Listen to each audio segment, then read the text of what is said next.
I was in Ukraine for a visit, intending to do some mission work in that particular part of the country or of the world.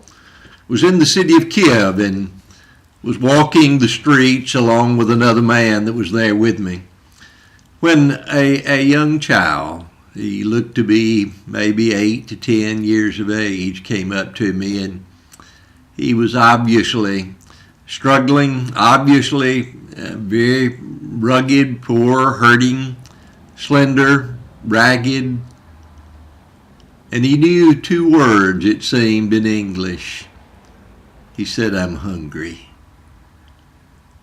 I didn't honestly know what to do or where anything was in that particular part of the world. I gave him a little money, but honestly don't even know how much it was, because I was so unfamiliar with the exchange rate that what I had and what seemed to be something to him didn't really add up to much to me. I didn't really know what I was doing with it. I'm hungry. I thought many times after that about that boy and seeing his face. And then I could see, at least in my mind's eye, the face of Jesus. You remember Matthew 25? I was hungry. You fed me. I was thirsty. You gave me a drink. I was a stranger. You took me in. I was naked. You clothed me. I was sick. You visited me. I was in prison. You came to me. And the crowd standing back said, "Lord, when do we do that? When do we see you hungry and feed you, or thirsty and give you a drink, or a stranger and take you in, or naked and clothe you, or sick or in prison and come to you?" And he said, "Inasmuch as you did it unto one of the least of these, my brothers, you did it unto me." Lots of hungry people in the world. There are lots of those that are struggling with thirst and with the lack of clothing, with the lack of shelter, with all kinds of lacks in their life. Jesus said, "I identify with them. I'm the one." When you take care of them, when you reach out in love and concern for that person, you're helping me. You're taking me in. I identify with them.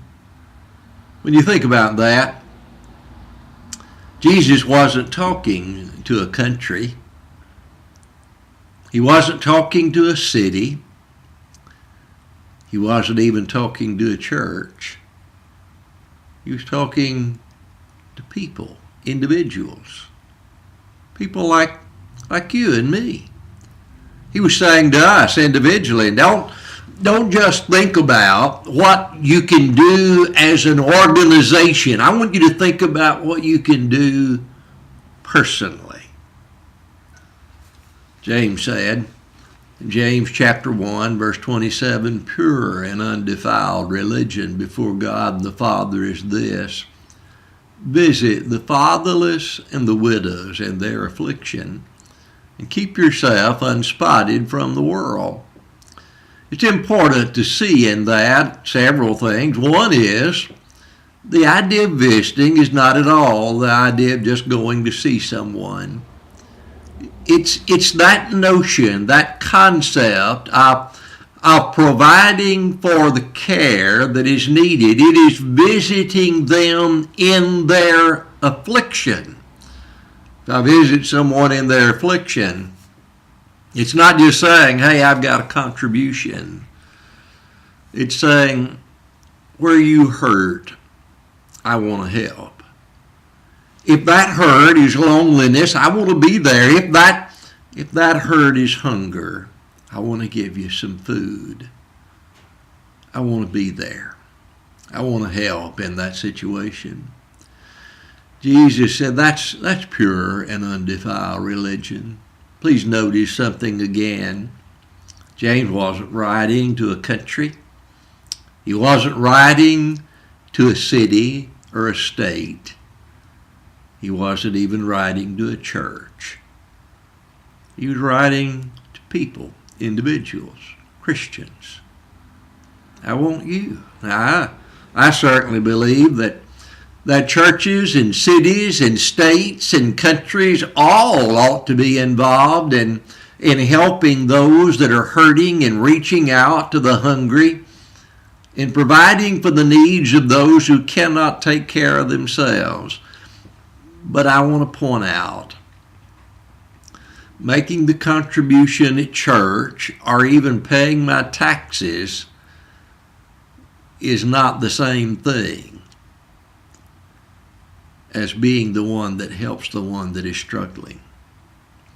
Well, I believe you do. I believe you help when you make a contribution, for example, and then we as a church reach out and do things to provide for those that are in need or in struggles in some way. But that doesn't take away from that personal responsibility I have to care, to be involved. There are many ways that an individual can be involved in helping with that poor, that struggling, that hurting, that orphan, that widow, far beyond just the idea of just taking one into my home, either as an adoptive child or as one that is a foster child. Now, please understand, those are wonderful, wonderful things that ought to be done, and that when possible, we certainly ought to do those. But if I'm saying I'm too old, or I'm too young, or I'm whatever, I'm too sick, or I'm whatever, to be able to do that, that doesn't mean I'm suddenly relieved of all that responsibility. My Lord identifies with the hurting, with the orphan, with the struggling. You can help. You can be there to encourage. You can be there to be involved in that interest, in that help with someone else that is doing the job. You can be supportive in 1,000 different ways. Today we're going to pass out in our classes an idea of ways that you might be involved in helping in such an effort to reach out to those that are homeless and struggling. I hope you'll look for one of those. Find a way, you personally, this is what I can do, and then get involved. I hope it grows and you can do more, but by all means, do something. Our Lord is depending on us. Do your part.